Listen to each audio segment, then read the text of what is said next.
guys, welcome back to another episode of Both Sides of the Ball. I'm your co-host, Devore, and to my left I got... What's up? It's Joe. What's up? How you guys doing? It's Floyd. And today we got some pretty exciting stuff. I'm obviously a happy camper. I'm not. Yeah, NBA Thursday night. Of course, we're talking about the big primetime matchup of the Lakers versus the Bucks. Both of these teams coming in with a record of 24-4. Hasn't happened ever in any NBA season where, two teams with polished records coming in to face off against one another. And of course, as I said, I am the happy camper. My Bucks winning 111 to your Lakers 104. Mm-hmm. What? Tell me some of the things you saw in that game, Joe.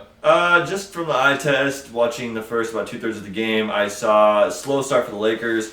We just really looked like we were in quicksand coming out of the gates. LeBron and AD it took a long time for them to get going. And I think just on the other end, Milwaukee just came out and just punched us straight in the mouth. Literally just hit us right there. Was actually, interestingly enough, there was one guy from the Lakers that I just wanted to nail in the mouth. He pissed me off. Jared Dudley. He was just so annoying. Boy, have you lost your mind, because I'll help you find it. He came in and he played like 4 minutes, but in those 4 minutes he managed to rack up like 2 or 3 fouls, and they were hard fouls. I was like, go sit back on the bench. I was like, I can't deal with you right now. I hate Jared Dudley. Anyways, Floyd, what about you? What's your take on this? Yeah, kind of what Joe said a little bit. I thought Davis coming off of that ankle injury really limited him from the start. So he was, I think he was 0 for 7 to start, and it's just like, I didn't think he wanted to really get into the game right away as aggressive. And the Bucks, they just came out and like they looked like it was the NBA Finals. Like they're just the aggressor clearly. So and LeBron obviously with the slow start, what Joe said also. So yeah, I think one thing that did play it for me as well, kind of that first quarter, there was no field goal made within like the first 3-minute period, and then Dante DiVincenzo steps up, he hits a three, and then kind of comes back, and that that really opened up the scoring for both teams. But it looked like both teams were pretty nervous, I would say, starting the game, and obviously some of the star players kind of getting into foul trouble later on in the game. One of the things that did it for me, of course, was LeBron and Anthony Davis, as you had said, Joe. Mm-hmm. They went 6 of 20 in the first half, and if you're 2 MVP candidates, you got to be better than that. So, yeah. I completely agree. They shot like 29% the Lakers in that first quarter. Yeah, you can't have that against really any bad. good team. Yeah, I think they barely outscored Giannis in the first half or something. They were like pretty close together, like AD and LeBron combined. I'm like, it just wasn't good. And ultimately we fell. I thought there was obviously some asterisks by some certain things. We'll hit to that in just a second. Okay, yeah, and we're gonna probably debate. It might get a little hectic out here, but tensions rising high. Maybe call this guy Frank Vogel, give him a tech. Pretty much. I was getting to that point last night. Yeah. But let me capitalize on some of the key components, some of the individual stats here. Why don't I read off the Bucks, and then you go ahead, you read off some of the Lakers. Okay. For the Bucks, of course, Giannis Antetokounmpo had an amazing showing. He had 34 points, shot 11 of 18 from field goal. 5 of those were 3-pointers, shot 5 of 8. 11 rebounds, of course, 7 assists. And he only played 32 minutes. I thought that was pretty efficient, really impressive coming from him. Some of the other players that really stepped up, you had George Hill with 21 points, shot 7 of 12, 3 of 5 from 3-point field goal range. And he had, did that all in 27 minutes coming off the bench. And of course, Chris Middleton, sort of the sidekick to Giannis. I wasn't super impressed with him. I think he's maybe a little overpaid. But he had 15 points, shot 5 of 10. 6 rebounds, 2 assists, played 29 minutes, so pretty good. Yeah, I mean, like you said, obviously that asterisk by the 5 3-pointers. I think that was a little. We've seen him do it before. Obviously, it's career high, but he was just pulling out from 5 feet behind the line. He was making. He made a contested one over AD, and I gotta give him credit. A credit where his credit's due. Let it ride. I'm just saying. Not to cut you off, but he's actually only done it 2 games where Giannis has hit 3 or more 3-pointers. So it's only very true. Like the Boston Celtics in the playoffs, that. I remember that game. Like he just stepped up. He was shooting about 40% from 3 that whole series. So he doesn't usually do that. No, typically not. But if he starts to do that on a more consistent basis, then he's unguardable. Yeah, let me throw out the stat for that. It's let me find it here. So Antetokounmpo's shooting 45% on three-pointers in December. Yeah. Yep, and he shot only 29% on threes in October and November combined. So, I mean, he definitely... The catalyst, I think, for me was the fact that he watched, a 7'2" Kristaps Porzingis, just demolish the Bucks 120 to 116. He was playing without Doncic, and if I remember correctly, I believe Porzingis went 5 of 8 from 3. He was kind of hitting it from the logo. Oh, yeah. It's like I think that when he saw that, he visualized himself and said, I got to be better than this, and that's probably why he stepped out. And to do it against the Lakers, primetime television, I think that was phenomenal. So yep, hats off to Giannis. Great game for him. Mm-hmm. Some of the stats from the Lakers. Anthony Davis, he eventually pulled it together. 34 points, 10 of 23 for field goals, 10 rebounds, 5 assists, 3 blocks in 43 minutes. So they really played him a lot, especially coming off that sprained ankle. I think they were trying to get him warmed up and get him going and see how effective he could be. He was trying to. They were trying to get him to guard Giannis, but Giannis and the Bucks were getting a lot of switches, and they get on smaller defenders. Mm-hmm. LeBron James, 21 points, 12 rebounds, 11 assists, triple double. A really effective game for him. Only 4 turnovers, 5 fouls. He kind of picked up those fouls toward the end of the late third quarter, fourth quarter, so they're really trying to manage that in 37 minutes. And Danny Green stepped up. Had Danny Green not stepped up last night, we would have been dead in the water. He had would have lost by 30, yeah. Oh, if not more, yeah. He's hit so many clutch shots to try and bring us to slowly climb us out of the hole with 21 points, 7 of 13, 7 of 12 from 3, 4 rebounds, 0 assists in 35 minutes. So that was our big 3, for last night. And they, 21, 21, and 34. That's 76 points right there out of how many? We had 111. Yeah. Our bench had what? Or the other combined 7 players had 37 points. That's not good. You're talking about the bench? Or all combined, The bench only had 4 points on the points. So Lakers. 33 points from our other 2 players. I guess it's not that bad, but It really isn't. I mean, I would say your starting 5 was really what you guys relied on. But I'm actually going to transition a little here. Floyd, I'm going to ask you, when you look at some of the team stats, was there something that maybe stands out to you, looking in the box score, or, something that maybe you could point out to us where you would say, it definitely contributed to the Bucks winning or maybe the Lakers losing, if that makes sense? What? Bro, what are you talking about, man? I mean, I'm just gonna go with Giannis. Giannis hitting the 5 threes, just because it just made him unguardable. It shifted the defense, and it just they tried to pack the lane, and he was not even shooting them at the 3-point line. A lot of those were deeper than the 3-point line. So I remember, he came out. He had an air ball on 1 3. Next play down, he comes down and hits it 5 feet beyond the 3, and it's like, all right, props to him. So yeah, if I had to choose, I'll choose Giannis. Sure. We'll actually get to kind of some of the debate portion here. I'm actually just jumping way ahead here, but I actually listed 3 things offensively and then 3 things defensively that impacted this game. So you said that Giannis's threes maybe impacted it the most on the offensive end. The other 2 options I had was Milwaukee's bench production and AD and LeBron's slow start in the first half. What do you think, Joe, kind of helped the Bucks, take this game away from the Lakers? I think too, you didn't put it on here, but I think it's that second quarter. Milwaukee had 42 points in the second quarter. That's a lot in any quarter. To the Lakers 29. 29's respectable in the league, and it's like, but you're allowing 42. I think 13-point difference, and the Lakers were already down 6, and they're down 13, so they're down 19 going into the half. That's a huge deficit to climb out of for any team. So I think that was a big thing. Obviously, it wasn't listed here, but I think the 3-pointers were the key, and I think Davis and LeBron 6 of 20 at halftime. Those were the 2 big keys of why the Lakers played the way they did. And people have said it before that LeBron and Anthony Davis, if they are not flowing and gelling, the team is in trouble, because it's been with any LeBron team. It's all specialists. It's all people who know their role. With 3-point shooters. 3-and-D, yeah. 3-and-D. You have your centers who play the specific role of rebounding, either dunking it or kicking it out for the shooters. Basically, LeBron sets them up. Dwight Howard, JaVale McGee, etc. Everyone has a role. If you're not playing that role that well, and your 2 main stars are getting shut down, you're gonna have a hard time. It's actually really interesting, the dynamic for me, how the Bucks have built around Giannis the same way that the Lakers try to build around LeBron, where you have these 3-and-D players. For me, I think the biggest thing on the offensive end was that bench production. They outscored the Lakers bench 34-4.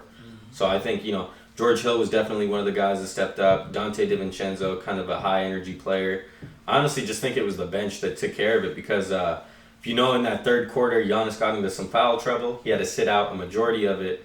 And with LeBron and AD in there, I mean, they did cut down the lead from 19 at halftime down to 8. So, it was an 11-point change in the third quarter there.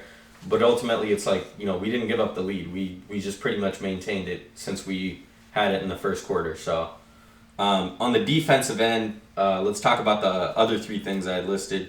I said Milwaukee taking care of the ball with less turnovers in the game, of course. Interior defense and closing the passing lanes. And then help defenders sliding over to get steals. Out of those three, which one do you think Milwaukee excelled at? We'll start with you, Floyd. Ask the question again. So out of the three that on the defensive end, which one did Milwaukee excel at? It was taking care of the ball better. They had less turnovers. Interior defense and closing the passing lanes, making some tough shots for the Lakers. And then help defenders sliding over to get steals. Yeah, I'm going to go with the turnovers on that one. Okay. That's kind of that turnover differential, and that's kind of what put the Lakers in a big hole. Even LeBron, after the game in his post-game interview, was like, we just can't have that many turnovers. And it kind of spilled over from the last game with the Lakers, the road game against Indiana. Yeah, the Pacers, yeah. So he's, they not just him, but as a team, the turnovers in Milwaukee, not turning over the ball, just taking care of it. I would choose that one. That's the biggest difference maker right there for me. Sure. I think the turnovers obviously play a part of Milwaukee taking care of the ball better because they had more opportunities to get the ball back and facilitate and make better choices. However, I do think that the defense and the closing the passing lanes, I saw it on a lot of possessions last night where they were trying and Rondo would come around and he would try and alley-oop it to either Davis or Howard, and a lot of the time that's been working this season. Well, the Bucks were just sitting right there. Lopez, Giannis, Middleton, they were all waiting for it. This is how Wesley Matthews. They were all getting there to defend because they knew what was coming on. They knew that pick that Rondo had set. Yep. Or Rondo was coming around. Dwight Howard. They knew it was coming. They did their homework, I think. When it comes to looking at the video and whatnot, trying to figure out how they play. Mm-hmm. I'm actually gonna go with the third one. So we all ended up having different answers, but I think it was the help defenders sliding over. They've done it all season. You see basically, if you have a three-pointer available, they're kind of sliding over. And they were shifting so well, they were able to stop a couple of fast breaks that way. And, one of the other guys that you saw out there, getting steals, acquiring them, you saw Sterling Brown strip LeBron, right? Yeah. You saw Wesley Matthews, get a steal from Davis. Kyle Korver diving on the ground to get the ball. Like, I think that, Milwaukee having 14 steals versus to the Lakers 4, I think that's a huge part in why the Lakers had so many turnovers. But I also think it's just great defense on Milwaukee's part. So, and both these teams in the top 2/3 in all these categories, defensively and offensively during the season, and the record shows of it.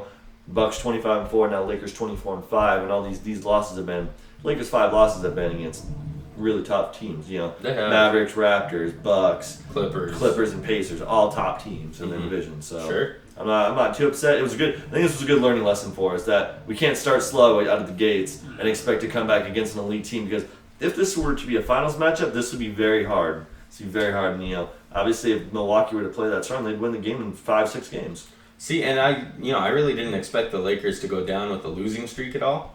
Because now you guys have obviously lost too. I think this third game you definitely bounce back. You're gonna probably blow out your opponent. But we do have a couple more questions to address here. Mm-hmm. We got a fan question submitted by Raymond yet again. So shout out to you, Raymond. He basically asked us, can the Lakers or Bucks beat the Warriors 73-9 record? He asked this last week. I kind of held the question off just because I wanted to see how they play out in this first matchup. All right. So we'll start with you, Floyd. What do you think? No, neither team. Okay. Yeah, I don't see either team. So Bucks have 5 more losses, Lakers 4 to give. Well, really 6 and 5, but yeah, I just think that's tough, And then you get a long season to go, so all the elements have to line up just right, and it's just like you go on what did they go on a 27-29 game winning streak, something like that? The Warriors did. Way back, yeah. Yeah. I don't remember if it was that. Yeah, but it's like you win 24 games. It's like you set yourself up for that. Do I think the Lakers are going to win 24 games in a row? Absolutely not. No way. I think they could win like 18 or 19 out of 24. Sure, Yeah. absolutely. I can give them that. Yeah, I don't see it happening either. I think both teams have enough faults to where I don't think that record would support it. If anything, I could see at best the Lakers going 61-21 and the Bucks going 63-19. See, I'm gonna be the optimist in this.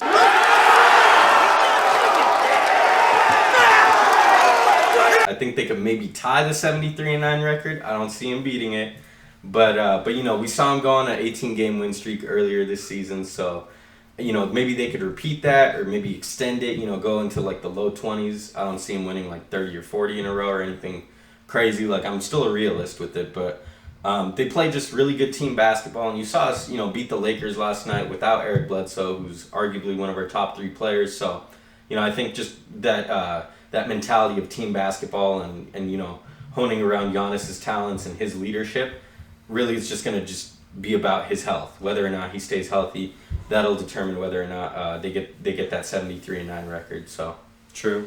Keep a note too. Kyle Kuzma was out too with an ankle injury last night, so and he's a big part of the bench. he's a big part of the bench. I think that would have even challenged. I think that could have brought him over the proverbial hump, and he could have literally gave that Lakers second lineup a little more juice. they match up again in March. I can't wait. Yeah. You're gonna be talking trash for the next 3 months, and I just can't wait. Maybe during March we'll all get together. We can do like a Facebook Live. Let's go to it. Shots it's in involved. It's in LA. Let's go. You want to go to Let's it? just go. Let's just I don't- go. If somebody who's watching this has a lot of money, you guys want to sponsor us, please do it. You'll be forever indebted to us. Absolutely. Speaking of sponsors, though, you know, why don't we talk about some of the jerseys that we're wearing here? All right. These freaky fresh jerseys. Freaky fresh, absolutely, baby. I got the Giannis Antetokounmpo fresh jersey. I got the LeBron James. Who? And I got the Air Canada Vince Carter throwback for the Toronto Oh, yeah. Raptors. All 3 of these were purchased at Just Sports. You guys can find them in the Northtown Mall. Talk to my man Kevin, or Ronnie, or any of the crew. But Literally these go for anyone, yeah. $130. I think those go for about what, 110? Yeah, 110. 110. Mhm. Yeah, so definitely, you know, look out there. And then if you're also looking to collect maybe some sports memorabilia, you'll probably notice on our wall we got some cool things like signed Bill Russell, Julius Erving, Magic Johnson, the Brooklyn Dodgers. Ken Griffey Jr. penning up in the corner. Oh my God, we just have everything out here. Yeah, but make sure for that one you're gonna want to head over to Sports Cards Northwest. They're off of Sprague and Evergreen. Talk to the guy Jim, super cool guy. Yep, really knowledgeable. He's willing to work with people on pricing, and he has a lot of stuff. So Yeah. Anyways, guys, let's get back to these questions. We're gonna do a quick hot take. This is just a yes or no. okay. We had LeBron James and Dante DiVincenzo's charge call. So basically, LeBron tried to draw a charge from Giannis. Mhm. They called him for the blocking. Yep. Earlier in that game, DiVincenzo tried to draw the charge from LeBron. They called it blocking. You guys think that, you know, if one of those calls had maybe been reversed, it would have affected the game, the outcome? Do you think they made a wrong call? Should the coach have challenged it? I'll start. I think both of them should have been called offensive calls. Okay. But Giannis, that would have been his 5th foul. It would have affected the game, but the Bucks still would have won, in my opinion, just because the bench was still playing well. As a team, the Bucks were still rolling, so Lakers were on the charge, and it could have affected it. I think it was 4th quarter.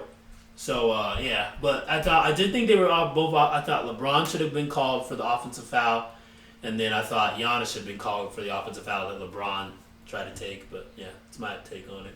Sure. I think the one where Giannis was driving against LeBron, I do think that was a foul on LeBron.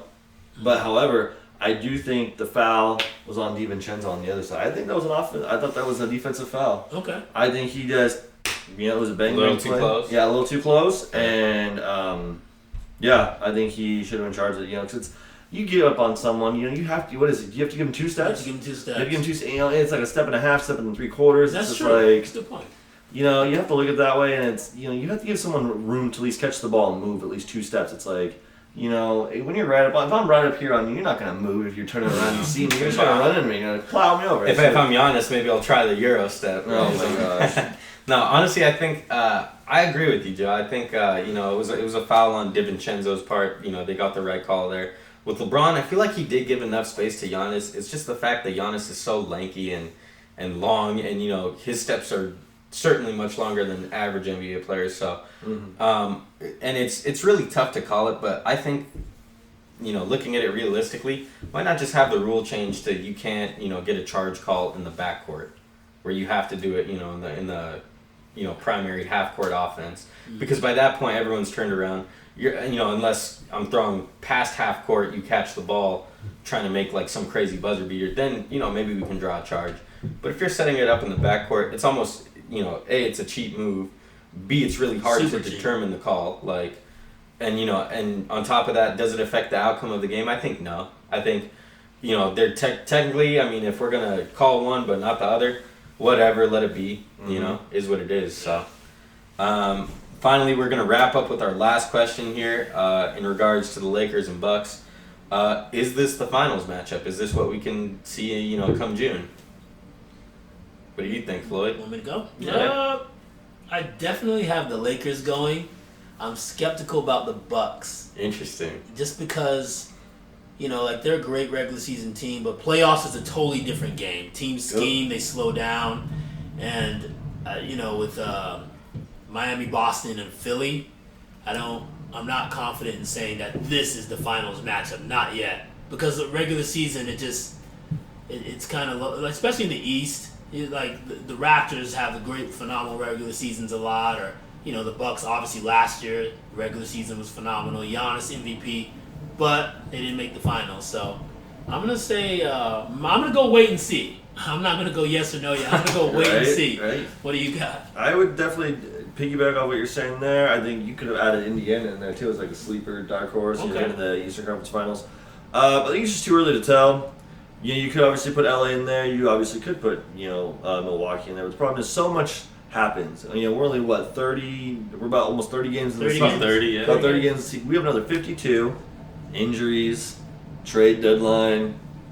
And that playoff, and man. then the playoffs. Like anything this- can happen in the playoffs. First round teams get It knocked just out. doesn't look the same in the playoffs. No, it The doesn't. game changes. Yeah, teams step up. Yeah, you see some teams that are they come out of the blue, and so I just don't. I think it's just still too early to predict. It'd be a fun finals matchup, but I still think it's preemptively too early. See, I like what Charles Barkley said last night during halftime. He said that really there's about 3, maybe 4 teams that could win the championship this year, and the way he's looking at it, he has 3 in the West, which is Los Angeles Lakers, Los Angeles Clippers, and the Houston Rockets, who he says are kind of a subpar category. Like they really just have to step it up and play really smart, maybe even get lucky. And then he says, it says the one team in the East is really the Bucks. So I'm completely opposite to you. I think the Bucks are going to be able to make the finals pretty easily, honestly. They're going to be able to dominate the Eastern Conference. It is the weaker conference. With the Lakers, I'm not necessarily worried about them making the finals. I think that they definitely can. It's just, it comes down to a point of, are they going to be healthy? Are they going to be tired from their first, second, and third round matchups? So that when they get to that finals, maybe they don't even perform as well. We don't see the same team. So to answer the question, I think, is this the finals matchup? I would say we're a solid 60% on that. Yeah. It's pretty early on in the season, but I would love to see this as a finals matchup. And that could be another game you guys. That could be another game you guys sponsor us to go to, right? Yeah, if that happens. So. Oh my gosh. I love it. Yeah.